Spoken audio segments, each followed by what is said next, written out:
السلام عليكم.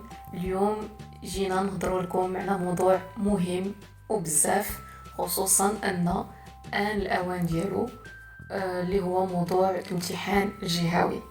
دونك جينا نقدموا لكم بعض النصائح اللي غادي تفيدكم بزاف. دونك قبل ما نبداو في النصائح غادي نقترحوا عليكم بعض الاقتراحات على لي زيكسبرسيون كريت اللي يقدروا اول اقتراح كوفيد 19.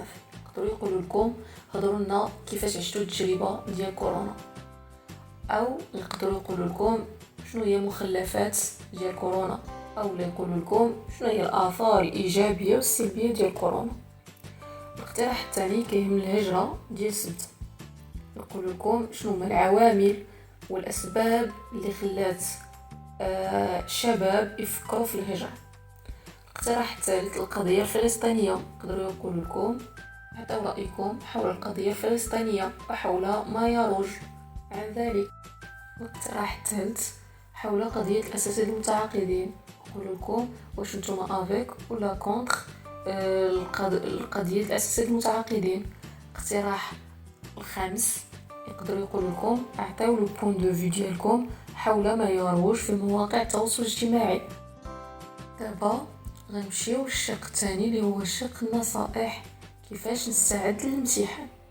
دونك اول نصيحه اللي نقدر نقول لك هي نهار قبل من الامتحان ارتاح فيه، ما تخدم والو، ما دير والو، سيتادير سير انت وصحابك دوروا ضحكوا نشطوا، ما تهضروش على القرايه. هذه نصيحه مهمه، ما تبقاوش شادين الكتوبه لاخر لحظه.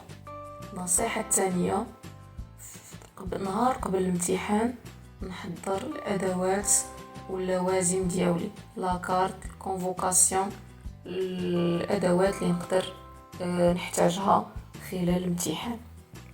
النصيحه الثالثه نعس بكري، ضروري نعس بكري.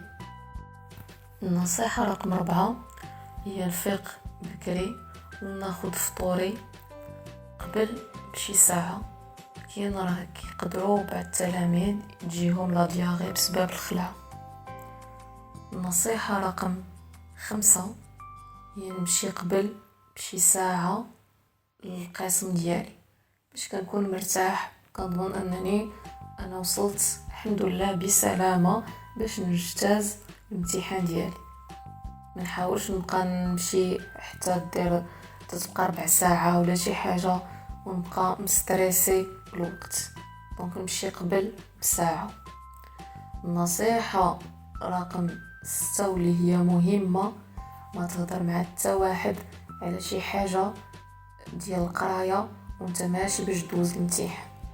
واخا يجي يسولك شي واحد يقولك افلان شنو نديرو في هذه، الا كانت هذه ولا هذه، قول له ما نعرف. دونك دابا وصلنا للقسم، فرقوا علينا الوراق. اشنو غندير، كيفاش ندير لا جيستيون دو طون ديالي.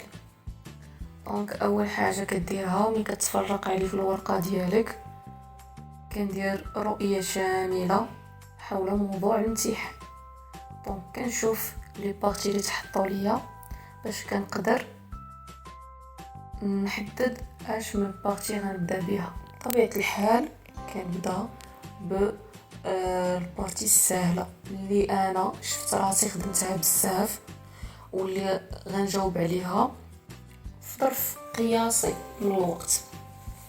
لهذا قرا الامتحان ديالك من الاول حتى التالي، يعني ماشي ديك القرايه ديال اننا ناخذ فيها نص ساعه، ولكن ناخذ شويه الوقت باش نحدد لي بارتي اللي نقدر انا نبدا بهم كي مهمه بزاف هاد المساله.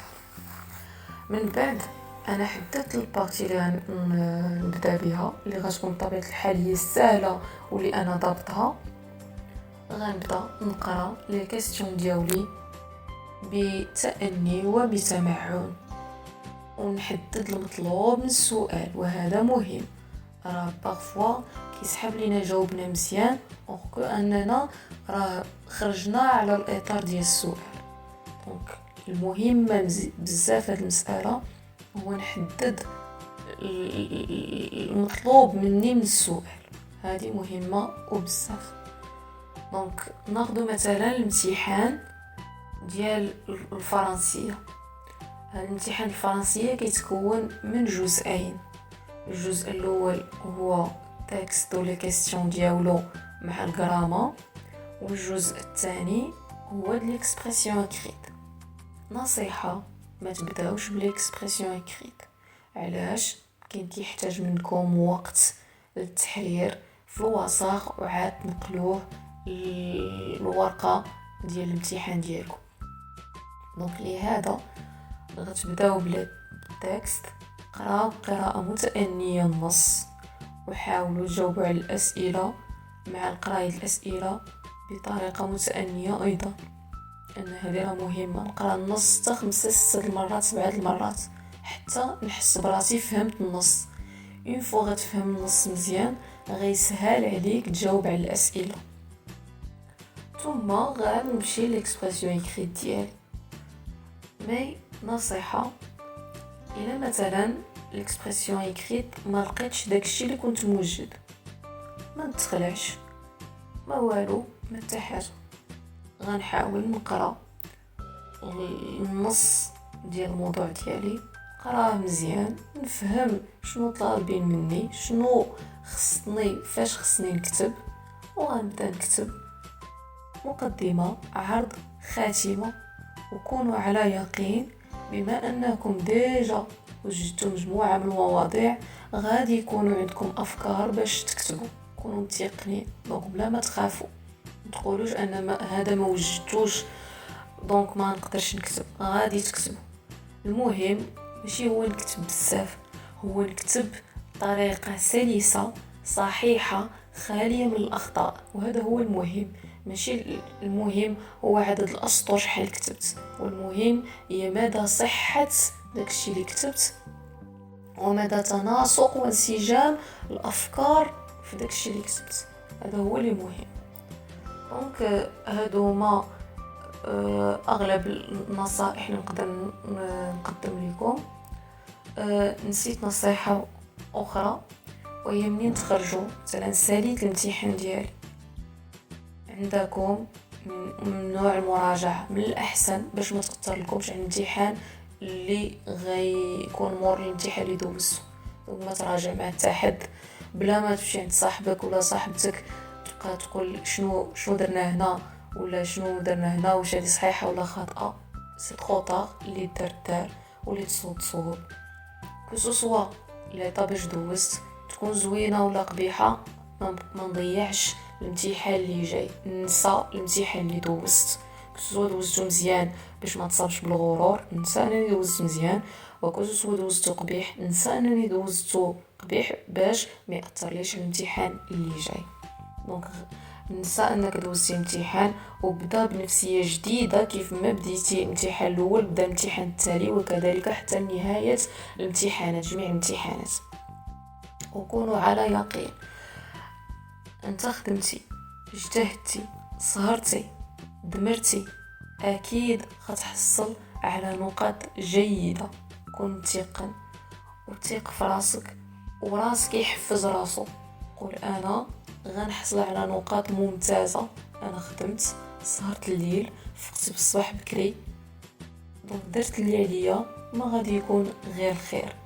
دونك هذه نصيحه مني، سيروا المورال بوزيتيف. سير وانت معتقد انك غدوز مزيان، انك غتجيب نقاط ممتازه، وماشي غير تجيب نقاط مثلا 15-16، غتقدر تجيب 18 و19 في الجهوي. امنوا بالفكره وما غيكون غير خير. قلبوا عقلها وتوكل. نتوما ديروا اللي عليكم والكمال على الله، وعاد توكلوا على الله سبحانه وتعالى. دونك بون شانس ليكم كاملين، ان شاء الله ما يكون غير خير، ان شاء الله نسمعوا عليكم نتائج اللي كتفرح.